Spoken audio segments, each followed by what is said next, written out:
मेरा नाम सैयद मोहम्मद फ़रहान कादिर है और आज हम बात करेंगे विजुअल स्टूडियो कोड और उसकी एक्सटेंशंस की। हम यहाँ पे लिख देते हैं एंड, ताकि आपके लिए अलग हो जाए थोड़ा सा। सॉरी, ये मैंने क्या लिख दिया, ये लीजिए, ठीक है।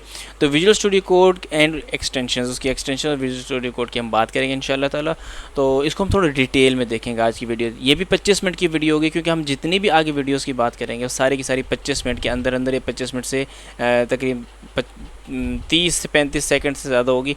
लेकिन 25 मिनट मैंने टारगेट रखा है कि हर वीडियो में इंशाल्लाह 25 मिनट की बनाऊँगा। तो फ़िलहाल हम इसके ऊपर चलते हैं कि विजुअल स्टूडियो कोड क्या है और किस तरीके से काम करेंगे। सबसे पहले तो आपको मैं कुछ तरीक़ेकार बता देता हूँ। लेट से मेरे पास है, यहाँ पर एक फ़ोल्डर मैं बना लेता हूँ। यहाँ पे मैंने किया न्यू और यहाँ पे लिख दिया फ़ोल्डर, ठीक है। अब मैंने जैसे न्यू फ़ोल्डर बनाया, अब न्यू फ़ोल्डर जो है, या मैंने जैसे उसके ऊपर डबल क्लिक किया तो यहाँ पे मेरे पास न्यू फ़ोल्डर खुल चुका है। अब न्यू फ़ोल्डर को खोलने के दो तरीके मैंने आपको बताए थे। एक तो मैंने आपको बताया था कि open with visual studio code, यानी कि अगर मैं यहाँ पर राइट हैंड पे क्लिक करूँ और राइट हैंड पे जैसे मैं क्लिक करूँगा तो यहाँ पे देखिए क्या बन गया, ओपन विद कोड। जैसे मैं इसके ऊपर क्लिक करूँगा तो मेरे पास विजुअल स्टूडियो कोड खुल जाएगा इस तरीके से।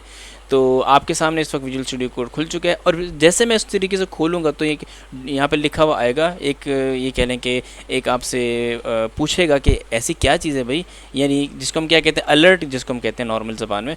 तो अलर्ट आपके सामने आ जाएगी, तो हम अलर्ट को देखेंगे। तो अलर्ट को जब देखेंगे तो यहाँ पे लिखा हुआ है, do you trust the author of the files in this folder, यानी कि आपने ये जो फोल्डर खोला है क्या आप इसके ऊपर ट्रस्ट करते हैं, क्या आपने इसको एक्सेस दिया है। तो हम बोलेंगे येस बिल्कुल। तो मैंने कहा यहाँ पे मैं क्लिक कर दूंगा ताकि मेरे से बार बार ना पूछे, तो मैंने यहाँ पे येस कर दिया, ठीक है। जैसे करूँगा तो मेरे सामने पहली विंडो जो है इस अंदाज में खुलेगी, इस तरीके से खुलेगी, ठीक है जी। अच्छा, ये तो एक बात होगी। मैंने विजुअल स्टूडियो कोड खोला, इसने ये देखिए यहाँ पे न्यू फोल्डर खोल दिया और यहाँ पे जितनी फाइल्स वगैरह होंगी वो इस जगह पर बनेंगी। और लेट से मैं एक फ़ाइल आपको वैसे ही बना के दिखा देता हूँ। मैं यहाँ पे कहता हूँ, यहाँ पे मैं लिख देता हूँ vscode.txt, ठीक है।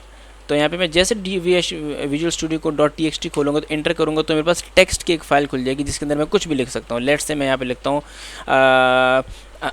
आई लव पाइथन, ठीक है। वैसे मैं लिख देता हूँ आई लव पाइथन। तो जैसे मैंने आई लव पाइथन लिखा, एक एंटर दबाया, उसके बाद लिखता हूँ I usually don't like other languages. लेकिन ये जुमला शायद अच्छा ना हो, तो इसलिए दूसरे जिसने उसमें विजुअल जावा के अंदर की हो, किसी ने C++ में, किसी ने सी में, बहुत सारी लैंग्वेजेस हैं। तो मिसाल के CSS हो गई, जावास्क्रिप्ट हो गई, HTML हो गई, बूटस्ट्रैप हो गई, बहुत सारी प्रोग्रामिंग लैंग्वेजेस हैं।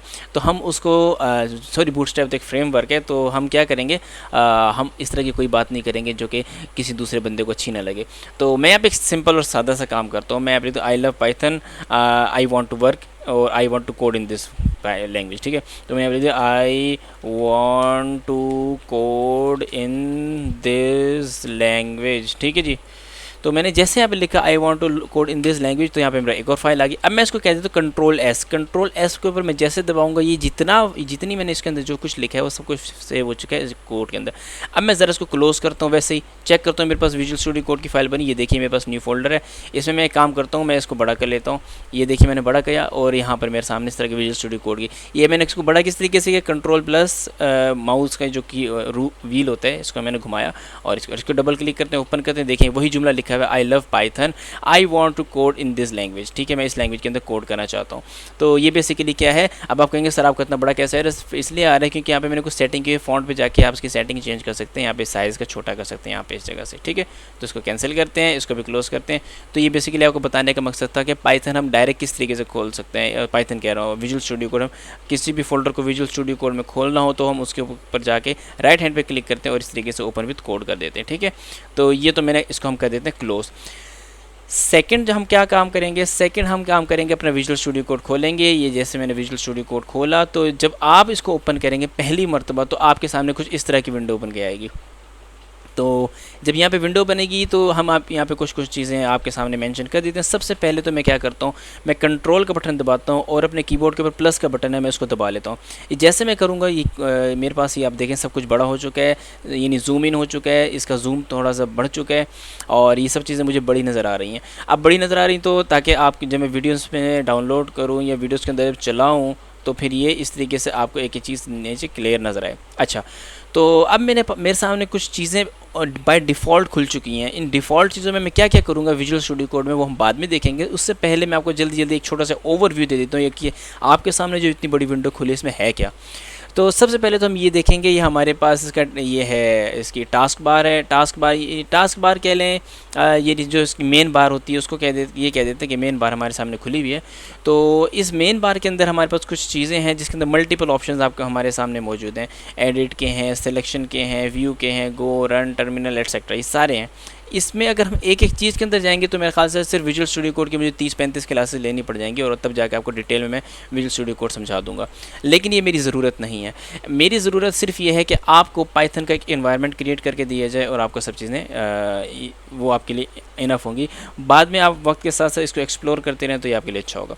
तो सबसे पहले मैं क्या करूँगा, मैंने यहाँ पर जो जैसे मेरे सामने ये चीज़ आएगी तो यहाँ पे मुझे सजेस्ट कर रहा है कि भाई आप कौन सी थीम रखना चाह रहे हैं। मैं कहता हूँ डार्क थीम रखते हैं, लाइट थीम रखते हैं। लाइट थीम ज़्यादातर कोडर्स को, ये जो कोडिंग कन्वेंशन है उसमें पसंद नहीं आती। वजह यह है कि लाइट जो है आंखों में बहुत ज़्यादा पड़ती है और नज़र को कमज़ोर कर दी है। फिर हम डार्क के ऊपर चले जाते हैं तो ये सबसे ज़्यादा यूज़ होने वाली है। अच्छा, डार्क में भी दो किस्म के ऑप्शन हैं, एक है नॉर्मल डार्क, एक है dark high contrast. High contrast में जाएंगे तो आपको सारी चीज़ें कुछ इस तरीके से नज़र आना शुरू हो जाएंगी, ठीक है। तो ये भी आंखों में पड़ती है, तो इसलिए हम नॉर्मली इसको लेते हैं जो ये कह लें कि आँखों के साथ थोड़ी आसानी करती है। अच्छा, उसके बाद इसी जिस तरह वाइट मैंने थीम देखी थी, वाइट में भी हाई कंट्रास्ट के साथ है। आप इसके ऊपर क्लिक करेंगे, ये देखिए हाई कंट्रास्ट के साथ खुल गई। ये भी आंखों में बहुत लग रही होती है, तो हमारी फ़िलहाल ज़रूरत ये नहीं है, हम डार्क नॉर्मल पे क्लिक करते हैं। इसके अलावा अगर आप जाना चाहते हैं तो आप जाएँ, बिल्कुल यहाँ पर आप सी मोर थीम्स पे क्लिक कीजिए, और यहाँ पे जो मैं आपके साथ पूरी प्रोग्रामिंग के अंदर करूँगा, यानी जितनी मैं आप लोगों के साथ चलूँगा आगे, जितनी प्रोग्रामिंग करूँगा उधर मैं जो यूज़ करूँगा मैं ये इस्तेमाल करूँगा। वैसे आप अगर इस तरीके से यहाँ पर जाएं, ये लाइट, फिर लाइट प्लस है, फिर ये देखिए थोड़ा सा अलग चेंज, फिर सोलराइज लाइट है, फिर इसी तरीके से ये एबीस है, पता नहीं क्या नाम लिखा है इन्होंने, फिर डार्क है, फिर डार्क प्लस है, फिर ये है, फिर ये है, फिर ये है, और फिर आखिर में ये है। रेड तो आप ज़ाहिर है नहीं लेंगे, ये किसी को पसंद नहीं आती, कोई बहुत ही अजीब सी ऐसा लगता है किसी गम वगैरह के अंदर आप कोई गम कर रहे हैं, कोई तकलीफ़ में, या कोई बहुत ही कोई डेंजर किस्म का काम कर रहे हैं, तो रेड का अपने किया हुआ, रेड अलर्ट हुआ हुआ है। तो ये आपके पास है, ये भी काफ़ी बेहतर अच्छी खूबसूरत थीम है। तो लेकिन मैं जो यूज़ करूँगा वो ये वाली यूज़ करूँगा। तो ये हाई कंट्रास्ट के साथ है और ये लाइट हाई कंट्रास्ट के साथ है। तो हम क्या करते हैं, हम लोग नॉर्मल इस पे, ये एक ये है और एक ये है, तो मैं इस वाली को यूज़ करूँगा चूँकि ये मुझे पर्सनली पसंद है। तो हमारा इन्वायरमेंट सारा इसके ऊपर क्रिएट होगा, मैं इसके ऊपर एंटर कर लेता हूँ। ये लीजिए मेरी यहाँ पे थीम बन गई। लेकिन आपकी जो होगी डार्क में होगी, तो आप इस पर डार्क पे क्लिक करेंगे तो आपके सामने सबसे पहले इस तरीके से खुल कर आएगी, ठीक है। तो मैं इसको वापस चेंज करता हूँ और यहाँ पे लिख देता हूँ, मैं यहाँ पे इस तरीके से चाहता हूँ, और जो मैंने ये टुमारो नाइट ब्लू ये मैंने कर ली, ठीक है। एक तो हमने थीम सेलेक्ट कर ली। थीम के साथ हमने जब सेलेक्ट की है थीम, तो उसके बाद हम जाते हैं यहाँ पर कि हमें ये क्या कह रहे हैं, कहते हैं get started with VS code. VS code के साथ आप स्टार्ट हो जाएं। क्या क्या करने भाई, आप कह सकते हैं कि सिंक्रोनाइज़ करें इसको to and from other devices, यानी कि आपने इसकी यानी आपने जो सेटिंग की है, आपका इन्वायरमेंट है, लेट से आपसे डिलीट हो जाता है, आपकी विंडोज़ करप्ट हो जाती है, आपका सिस्टम आपको परेशान कर जाता है, तो ऐसे सिचुएशन में क्या होता है, आपको दोबारा विजुअल स्टूडियो कोड इंस्टॉल करना पड़ता है, फिर उसकी मज़ीद एक्सटेंशन इंस्टॉल करनी पड़ती है, बहुत सारी, मतलब सारी आपको 1 घंटा आपको मैनेजमेंट करने में लग जाएगा। तो वो मैनेजमेंट से बचाने के लिए विजुअल स्टूडियो कोड आपको ऑप्शन देते हैं कि आप इसको सिंक्रोनाइज़ कर लीजिए, ठीक है। तो बिल्कुल हम कर सकते हैं, हम ओपन अप योर कोड कर सकते हैं, हम यहाँ पे सिंक्रोनाइज़ कर सकते हैं, या अगर मैं इधर क्लिक करूँगा तो यहाँ पर भी हो सकता है। तो बहुत सारे हम काम कर सकते हैं, लेकिन मैं वो आपको वक्त के साथ साथ बताऊँगा। तो ब्राउज़ कलर थीम नहीं, हम इसमें नहीं जाते, और बस ओपन अप योर कोड इस पर भी क्लिक कर सकते हैं। नेक्स्ट सेक्शन पे जाते हैं। जैसे हम नेक्स्ट सेक्शन पे जाएंगे तो वहाँ पे हमें और भी मज़ीद ऑप्शंस दे देगा। तो कि टर्मिनल क्या है, मैं कहूँगा convenient in built in terminal, यानी बिल्ट इन टर्मिनल मेरे लिए बेहतरीन है कि जो भी मैं यहाँ पे काम करूँगा वो मुझे नीचे टर्मिनल में नज़र आ जाए। तो मैं इसलिए इसको यहाँ पर इस तरीके से क्लिक करूँगा, नेक्स्ट में जाऊँगा। मुमकिन है आपके पास डिफरेंट किस्म के ऑप्शंस आ रहे हो, तो वो आप जो हैं उसमें उस चीज़ की टेंशन ना लीजिएगा, ये आप मुख्तलिफ़ जगहों से जाकर, ये मैं आपको बिल्कुल ये जो बेसिक सेटिंग होती है वो बता रहा हूँ। अच्छा, उसके बाद यहाँ पर एक और बात की जा रही है कि साइड बाय साइड एडिटिंग, यानी कि आप स्प्लिट एडिटर पे क्लिक करेंगे तो आपको इस तरीके से यहाँ पे जिस तरीके से यहाँ पे दिखाया जा रहा है कि आधा कोड आपको इधर नज़र आएगा, उसी की कॉपी आपको यहाँ पे नज़र आएगी। यानी कि लेट से कुछ जगहों पे ऐसा होता है कि जब आपने कोडिंग कर रहे होते हैं तो आप चाह रहे होते हैं मैं जो मैं चेंजिंग कर रहा हूँ वो मुझे साइड बाय साइड नज़र आए, तो इसलिए आप क्या करते हैं, आपको स्प्लिट एडिटर में क्लिक करते हैं, यानी ये उसका ये बना हुआ है शॉर्टकट, ये सिंबल जो है या फिर उसकी शॉर्टकट ये बना हुआ है, आप इस पर क्लिक करेंगे तो आपको एडिटर स्प्लिट होकर खुल जाएगा। लेट्स अगर मैं यहाँ पे क्लिक करता हूँ, ये देखिए ये 2 हिस्सों में टूट चुका है। ठीक है, तो हाँ हमने फ़िलहाल जो है इसको यूज़ नहीं करना, अभी मैं आपको सिर्फ दिखाने के लिए सब कुछ है। तो अब वो जो मेरे पास यहाँ पे जो चीज़ें थी वो वापस चली गई हैं। अच्छा, तो अब मैं क्या करूँगा, एक तो ये बात होगी, तो हम स्प्लिट एडिटर को जहाँ पे हमें बहुत ज़्यादा ज़रूरत पड़ेगी हम वहाँ पर यूज़ करेंगे। और दूसरा है track your code with Git, यानी अगर आप गिट है, जिस तरीके गिट क्या होती है, गिट में राइट साइड पे मैंने क्लिक किया तो यहाँ पे मेरे पास आ गया है Git user graphical user interface here, और ऊपर से लिखा है गिट बैश हेयर। तो ज़्यादातर वर्किंग जो की जाती है, जो कोडर्स वर्किंग करते हैं वो गिट बैश पे करते हैं, तो यहाँ पर आप क्लिक करेंगे और आपके सामने गिट बैश इस तरीके से खुल जाएगी। ठीक है, तो इस तरीके से खुलाएगी। इसको हम बड़ा भी कर सकते हैं, ये हमने बड़ा कर लिया। और इसके अंदर कुछ चीज़ें हैं जो कि मैं आपको जब पाइथन हम एडवांस तक कर लेंगे, यानी कि उसकी लॉजिक बिल्डिंग वगैरह सारी सीख लेंगे, तो उसके बाद मैं आपको गिट इंशाल्लाह समझाऊंगा। गिट और गिट हब आपको एक छोटा सा ये कह लें छोटा सा कोर्स करवाऊंगा, या फिर आप दूसरे अल्फाज में कहें कि मैं आपको क्रैश कोर्स करवाऊंगा इंशाल्लाह ताला। ये गिट पहले मैंने ऑफ़र नहीं किया था, लेकिन बाद में मुझे ज़रूरत समझ में आई कि इसकी ज़रूरत है कि आप लोगों को करवाना चाहिए, तो इसलिए इसको गिट करवाएंगे। अच्छा, तो इसको हम क्लोज़ कर लेते हैं गिट बैश को, और हम वापस अपने कोड पर जाते हैं। अच्छा, तो यहाँ पर हम ट्राई करते हैं गिट का क्या फ़ायदा होता है। गिट का फ़ायदा ये होता है कि आप जितने भी कोडिंग वगैरह कर रहे होते हैं, आप वहाँ पर जाकर उसकी कॉपी कर सकते हैं और वहाँ पे कमिट कर सकते हैं, यानी आपका कोड यहाँ पर भी सेव है और इंटरनेट पे भी सेव है आपके अकाउंट एक ख़ास आईडी के अंदर, जो कि सिक्योर होती है, कहीं वहाँ से कोड वगैरह चोरी नहीं होता जब तक आप पब्लिक नहीं करते। उसके बाद है कस्टमाइज़ योर शॉर्टकट्स, इस पर भी हम क्लिक कर सकते हैं, यानी कीबोर्ड के शॉर्टकट्स हैं, ये किस तरीके से होते हैं। लेट्स से मैं अगर कुछ काम करना चाहूँ, मैं यहाँ पर आपको वक्त के साथ साथ सारी चीज़ें बताऊँगा, तो फ़िलहाल मैं यहाँ पे इसको कर देता हूँ मार्क टन कर देता हूँ। ठीक है जी, ये तो जब ये सब चीज़ें कर लूँगा तो उसके बाद मेरे पास ये चीज़ इस तरीके से खुली हुई नज़र आएगी। तो हम चूँकि आपको पूरी विजुअल स्टूडियो कोड की सारी प्रोग्रामिंग समझाएंगे, तो मैं क्या करता हूँ, सबसे पहले यहाँ पर मैं क्लिक करता हूँ और यहाँ पे मैं ओपन फोल्डर पे क्लिक करता हूँ। अच्छा, ओपन फोल्डर से पहले मैं आपको और ज़रा ओवरव्यू एक छोटा सा और दे दें। इस छोटे से ओवरव्यू में क्या बताना है आपको, बेसिकली ये आपका एक्सप्लोरर है। एक्सप्लोरर के अंदर यानी आप जितनी फाइल्स के ऊपर काम कर रहे होंगे वो इस जगह पे कर रहे होंगे, यहाँ पर नज़र आ रहे होंगे। सर्च में आपको जो चीज़ सर्च करनी होगी आप यहाँ पे सर्च कर सकते हैं। यहाँ पर आप यानी जो आपका सोर्स कंट्रोल है, जो आपका वर्जन कंट्रोल है, जिसको हम गिट या गिट हब कहते हैं, वो यहाँ से मैनेज हो रहा होता है। यहाँ पर डीबग, यानी आपके प्रोग्राम्स के अंदर आपने उसके अंदर डीबगिंग करनी है, उसके अंदर कोई प्रॉब्लम आया हुआ है, उसके अंदर कोई एरर्स आए हुए हैं, तो उनको ख़त्म करने के लिए हम डीबगिंग यहाँ से कर रहे होते हैं। तो उसका भी एक तरीकाकार है, वो भी आपको वक्त के साथ साथ समझाएंगे इंशाल्लाह। अच्छा, यहाँ पर आ जाती हैं आपकी एक्सटेंशंस। देखिए, एक्सटेंशंस जो हैं बहुत इंपॉर्टेंट है। इंपॉर्टेंट इस अंदाज़ में है क्योंकि जिस तरीके से लेट्स से मैंने आपको बहुत सारी चीज़ें बताई, यहाँ पर जो आपकी एक्सटेंशंस होंगी उस एक्सटेंशंस को ये देखिए, मैंने कुछ एक्सटेंशन यहाँ पर लिख के रखी हुई हैं। अभी जो एक्सटेंशंस लिख के मैंने रखी हुई हैं, इन एक्सटेंशंस को मैं यहाँ पर वो करूँगा, यानी कि आपको इंस्टॉल करके दिखाऊँगा। और दूसरा ये कि तो यहाँ पर मैंने विजुअल स्टूडियो कोड और उसकी एक्सटेंशंस कुछ खोल ली, जो कि मैं भी आपको इंस्टॉल करवाने लगा हूँ। तो सबसे पहला काम जो मैं करूँगा वो पाइथन एक्सटेंशंस इंस्टॉल करेंगे। पाइथन एक्सटेंशन पैक हम इंस्टॉल करेंगे, तो मैं इसको यहाँ से कॉपी कर लेता हूँ और मैं वापस जाता हूँ विजुअल स्टूडियो कोड पे और यहाँ पे मैं क्लिक कर लेता हूँ। लेकिन वैसे आपस की बात है, जैसे आप विजुअल स्टूडियो कोड खोलेंगे तो आपके सामने जो सबसे ज़्यादा इंस्टॉल होने वाली एक्सटेंशन है विजुअल स्टूडियो कोड के अंदर, वो पाइथन ही नज़र आएगी आपको, क्योंकि सबसे ज़्यादा in demand language he Python है। तो हम क्या करते हैं, सबसे पहले इधर करके मैं यहाँ पे वहाँ पर कंट्रोल वी कर लेता हूँ। जैसे मैं इसके ऊपर क्लिक करूँगा, इंटर करता हूँ, तो यहाँ पे मेरे सामने पाइथन एक्सटेंशन पैक खुल जाएगा। ये देखिए 7, इसके अंदर 7 एक्सटेंशंस हैं, जो कि हम देखेंगे कौन कौन से एक्सटेंशंस हैं।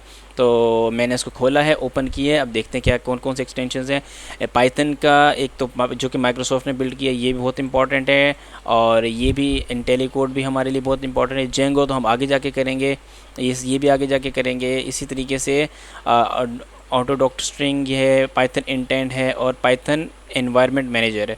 तो हम क्या करते हैं, इन सबको इंस्टॉल कर लेते हैं। इन सबको तो नहीं, कुछ को, एक इसको इंस्टॉल कर लीजिए आप। वैसे मैंने इसके ऊपर इंस्टॉल पे क्लिक किया है, तो फिर वो सारे ही इंस्टॉल करेगा। वो मतलब वो नाराज़ हो गया कि भाई एक क्यों कर रहे हो मेरे अंदर से, लेकिन फिर भी हम इसके ऊपर दोबारा क्लिक करते हैं। एक मैं इसके अंदर इंस्टॉलिंग पे लगा दी है, वो देखिए इंस्टॉल हो रही है। दूसरा मैं एक पाइथन की जो मेन एक्सटेंशन है जिसको हमें सबसे ज़्यादा ज़रूरी है, उसको यहाँ पे क्लिक कर लेते हैं पाइथन के ऊपर। ठीक है जी। और तीसरी जो है, मैं इधर वापस के ऊपर क्लिक करता हूँ, क्योंकि मुझे सारी एक्सटेंशन इंस्टॉल नहीं करनी, लेकिन एक पैक के अंदर मुझे मेरी ज़रूरत की एक्सटेंशन मिल जाएंगी। तो यहाँ पर इसमें इंटेलीकोड कर दीजिए, तो आपके कोड की इंटेलिजेंस है, आपको ऑटोमेटिकली जब आप कोड लिख रहे होंगे तो आपको ऑटोमेटिकली जो चीज़ें बता रहा होगा, तो आप इसकी चीज़ को कर सकते हैं यहाँ से।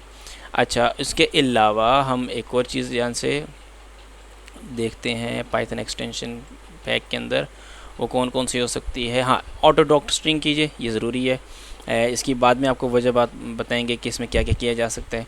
और उसके अलावा अगर मैं इसके ऊपर दोबारा क्लिक करूँ तो यहाँ पर एक और इंस्टॉल कीजिए आप, वो है पाइथन इंटेंट, जो कि आपके स्पेसिंग वगैरह का बहुत ज़्यादा ख्याल रखेगा। ठीक है जी, एक तो ये हो गया।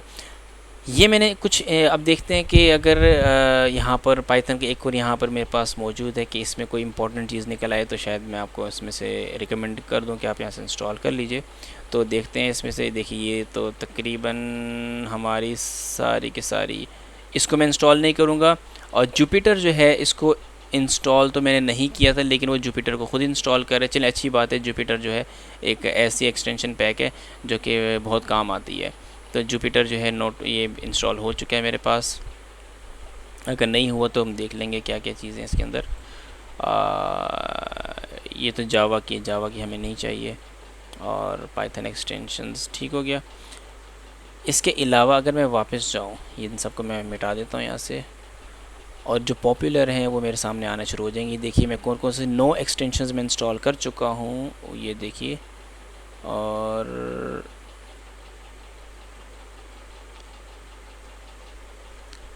फ़िलहाल इंस्टॉलेशंस पे लगी हुई हैं, तो इनको इंस्टॉल हो लेने दें आप। दूसरा पॉपुलर में हम देखिए, हमने जुपिटर है। जुपिटर आगे आपका बहुत ज़्यादा काम आएगा जब आप ख़ास तौर पे डेटा साइंस वगैरह करेंगे, तो वहाँ पे जुपिटर के अंदर कोडिंग वगैरह करने में बहुत आसानी होती है।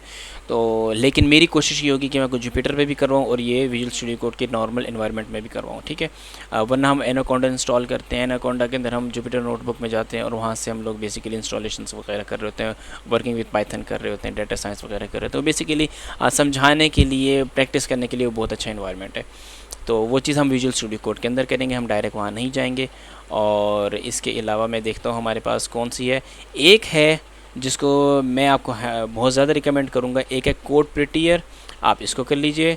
तो हम कोड के आपके जितना भी कोड है उसको खूबसूरत बना लेते हैं। एक और है मेरे जहन में आ रही है, वो है एरेपल, ठीक है जी।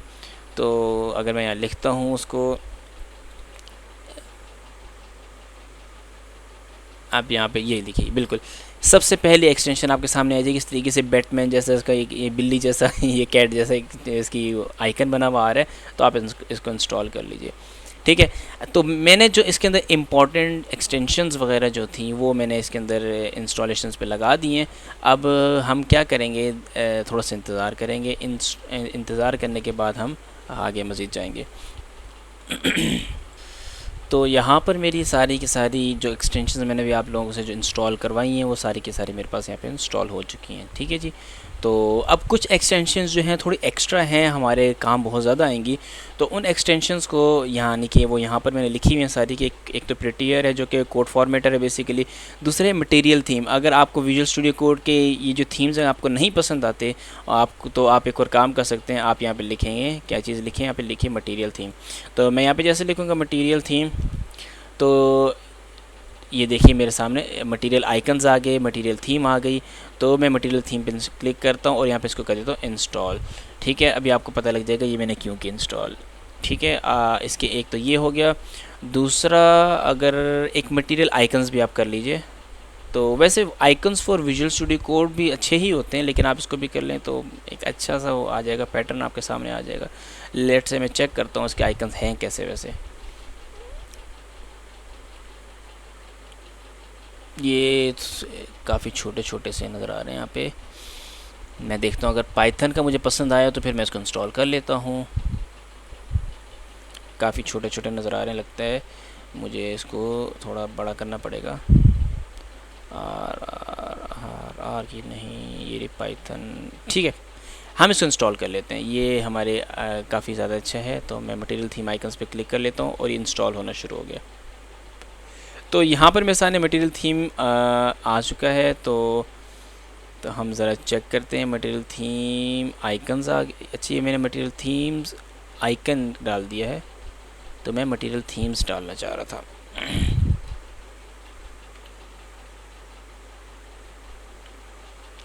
ये लीजिए, यही इसी की मैं बात कर रहा था।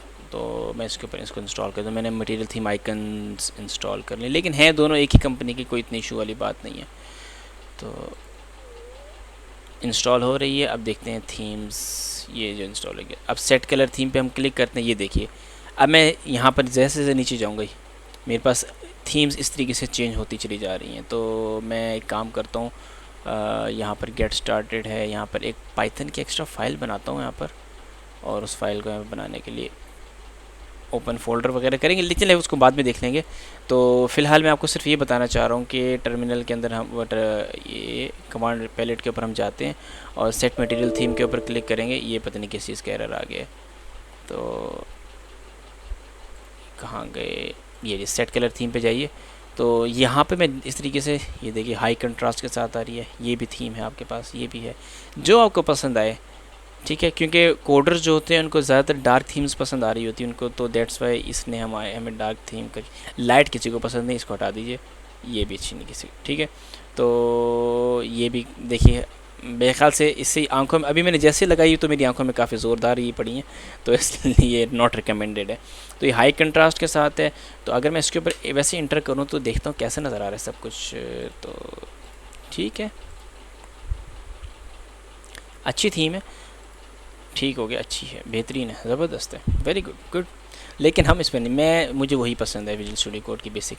तो मैं इस पर जाता हूँ कमांड पैलेट पर, यहाँ पे मैं लिखता हूँ थीम्स। एक तो ये तरीका है थीम्स लिखने का, यानी यहाँ पे मैं यहाँ पे थीम्स लिख दूंगा तो मेरे पास थीम्स खुल के आ जाएंगे। दूसरा मैं यहाँ पर क्लिक कर सकता हूँ, यहाँ पे मैं डायरेक्ट कलर थीम पे क्लिक किया और जो मेरे पास विजुअल स्टूडियो कोड की टुमारो नाइट ब्लू है, तो ये वापस खुल जाएगी इस तरीके से।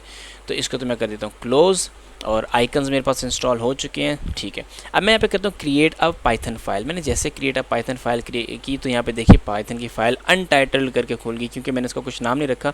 तो अब मैं यहाँ पे कुछ भी लिख सकता हूँ, यानी कि अभी क्या कहने की कोशिश कर रहा है, एक मिनट ज़रा मैं देखूँ। ये कह रहा है इंटेलीकोड तो मैं इंस्टॉल कर चुका हूँ। तो चेक करते हैं वो कौन से इंटेलीकोड की बात करें। इंटेलीकोड देखिए मैं इंस्टॉल कर, अच्छा API है, तो हम इसको इंस्टॉल कर लेते हैं, तो हमारी ज़रूरत पड़ जाएगी। API एक अलग चीज़ होती है, इसको हम बाद में इंशाल्लाह डिटेल में देखेंगे कि क्या चीज़ है बेसिकली API। तो यहाँ पर इस तरीके से, तो आपके इन्वायरमेंट के लिए आपकी मैं और भी चीज़ें देखता हूँ। इंटेंट रेम्बो, यानी कि इंडेंट रेम्बो में भी हम जाते हैं, कंट्रोल C करता हूँ मैं यहाँ से, और यहाँ पर एक्सटेंशन में जाता हूँ और यहाँ पे लिख देता हूँ। इसकी आपको मैं वजह बताऊँगा कि कितने काम की चीज़ें हैं। अभी तो मैं सिर्फ इंस्टॉल करना बता रहा हूँ, लेकिन बाद में आपको ये सारी चीज़ें करके दिखाऊंगा। बेसिकली आप यहाँ पे देखें, ये एक कोड है। अगर यहाँ पे इसके ये देखिए, नॉर्मल में क्या होता है, या तो इस तरीके से दिखा रहा होता है या फिर इस तरीके से आपके सामने कलर शो कर देता है, तो आगे आपको पता लग जाए कि एक स्पेस है, दो स्पेस हैं, तीन है, ये चार हैं, ये ज़रूरत से ज़्यादा हैं। तो यहाँ पे इस तरीके से मुख्तलिफ डिज़ाइन में मुख्तलिफ कलर्स में हमें दिखा रहा होता है। इससे क्या फ़ायदा होता है, पाइथन जो होता है वो स्पेस सेंसिटिव होता है। स्पेस आप पाइथन में एक्स्ट्रा नहीं लिख सकते, अगर आप लिखेंगे तो आपको काफ़ी ज़्यादा इशू होगा और आपके पाइथन के प्रोग्राम जो चलेगा नहीं। तो इसलिए मैंने इसको इंस्टॉल करवाया है। इसके अलावा हम एक और चीज़ देखते हैं, ऑटो क्लोज टैग्स, ये HTML वगैरह के लिए है। रेस्ट क्लाइंट ये अभी आगे के लिए है, हम इसको बाद में देखेंगे। अच्छा, ब्रैकेट पेयर कलराइज़र, ठीक है। तो कंट्रोल C करते हैं और इसको यहाँ पे लिख देते हैं, यहाँ पे कंट्रोल V। तो ब्रैकेट पेयर कलराइज़र, इसको थोड़ा सा बड़ा करते हैं, कलराइज़र 2 मेरे ख्याल से। अच्छा, तो ये जो है थीम जो है मज़ीद इसको मेंटेन नहीं किया जा रहा, तो इसलिए डिप्रिकेटेड इसको कर चुके हैं ये लोग, तो दैट्स वाई इसको छोड़ देते हैं हम लोग। काफ़ी पुरानी थीम है, तो इसको हम छोड़ देते हैं, ठीक है। वैसे है, थी बड़ी ज़बरदस्त, आई डोंट नो क्यों इसने उन्हें मेंटेन करना छोड़ दिया, और काफ़ी फास्ट भी थी, तो हम इसको हटा देते हैं, इसको इंस्टॉल ही नहीं करते। जिस पर आपको इस तरह का, यानी कि ये जो येलो निशान है, येलो ट्रायंगल, यहाँ पे आपको इस तरह की चीज़ नज़र आ जाए तो आप उससे रुक जाइएगा, उसमें एंटर ना कीजिएगा। अच्छा, इसके अलावा हम CSS भी और HTML सपोर्ट, इसको हम बाद में करेंगे, क्योंकि जब हम आगे कुछ CSS वगैरह के ऊपर काम करेंगे, वेबसाइट्स वगैरह बनाएंगे, तब हम इसको ज़रूर देखेंगे। तो फ़िलहाल एक्सटेंशंस जो थी, वो जो ज़रूरत की एक्सटेंशंस थी, वो मैंने सारे इंस्टॉल करवा दी आपको। अब आप एक काम कीजिए, इसको हम कर देते हैं सेव, यहाँ पर ठीक है। अब यहाँ पे ये सारी चीज़ें हमारी इंस्टॉल हो चुकी हैं, तो इंस्टॉल्ड में जाएंगे, देखेंगे हमारे पास कौन कौन सी चीज़ें इंस्टॉल हो चुकी हैं। इसको मैं हटाता हूँ यहाँ से। ये देखिए मेरे पास तकरीबन 17 एक्सटेंशंस इंस्टॉल हो चुकी हैं। तो मटेरियल थी, मैंने सिर्फ आप लोगों को कहा था कि आप लोग अगर करना चाहें तो आप इसको कर सकते हैं। तो मैं चूँकि इसका इस्तेमाल इतना ज़्यादा नहीं करूँगा तो इसमें अनइंस्टॉल कर लेता हूँ, लेकिन अगर आपको पसंद आती है तो आप अपने पास रख सकते हो। अच्छा, इसी तरीके से API यूजेज एक्सटेंशन है, तो हम इसको फ़िलहाल जो है इसको हम ये देख, ठीक है, अच्छी है। आगे चलते हैं। इसके अलावा जुपिटर नोटबुक के रेफरेंसेस, ये वो ये बाकी सारी काम की चीज़ें अच्छी चीज़ें हैं, ठीक है। ये कोड प्रिटियर बेसिकली आपके कोड को फॉर्मेट करता है, ये सारी चीज़ें, और बस ठीक है। अब इसके बाद अगली वीडियो जो होगी हमारी, उसमें मैं आपको कुछ सेटिंग्स वगैरह समझाऊंगा इंशाल्लाह ताला। जो अभी हमने सिर्फ एक्सटेंशंस को इंस्टॉल किया है, और इसके बाद नेक्स्ट वीडियो में हम इंशाल्लाह डिटेल में देखेंगे कि हमने इनसे काम क्या करना है और हम अपना एनवायरनमेंट बेसिकली सेट किस तरीके से करेंगे। जज़ाकल्लाह, अस्सलाम वालेकुम।